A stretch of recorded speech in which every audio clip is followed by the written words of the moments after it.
अगर तू भी श्याम बाबा का सच्चा भक्त है तो सोच, जब संकट की रात हो, जेब का हर कोना खाली हो और दिल से हर उम्मीद रूठ चुकी हो, तो तू किसे याद करेगा। उस रात नवीन की कहानी भी यही थी। वो दीपावली की रात थी। चारों ओर पटाखों का शोर था, हर घर में दीपों का उत्सव था, पर नवीन के छोटे से घर में घोर अंधेरा था। ना तेल, ना मिठाई, ना वो रौनक, ना बच्चों के चेहरे पर मुस्कान।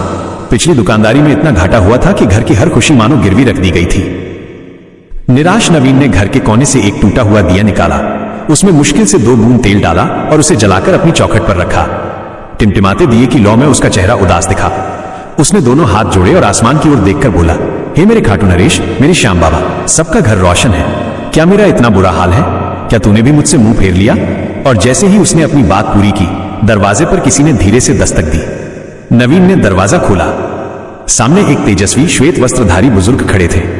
उन्होंने स्नेह से कहा, बेटा, ये लड्डू लो, ये खाटू धाम का प्रसाद है, चिंता मत कर, तेरा श्याम तुझे भूखा नहीं सोने देगा। जैसे ही नवीन ने उन गरम गरम लड्डुओं को अपने हाथों में लिया, एक चमत्कार हुआ। उस एक दिए की लौ अचानक इतनी तेज हुई कि घर का हर कोना जगमगा उठा। घर में रखे पुराने खाली दिए अपने आप जल उठे। वो बुजुर्ग पलक झपकते ही वहां से अंतर्ध्यान हो गए। अगले दिन सुबह नवीन ने जब अपनी दुकान खोली तो उसने देखा कि वहां ग्राहकों की एक लंबी कतार लगी हुई है। पूरे दिन में इतना काम हुआ कि उसका साल भर का घाटा बस एक ही दिन में पूरा हो गया। नवीन की आंखों से श्रद्धा और प्रेम के आंसू बह निकले। उसने जमीन पर मत्था टेका और जोर से बोला, वो बुजुर्ग कोई इंसान नहीं थे, वो मेरे श्याम थे, वो मेरे लखदातार थे।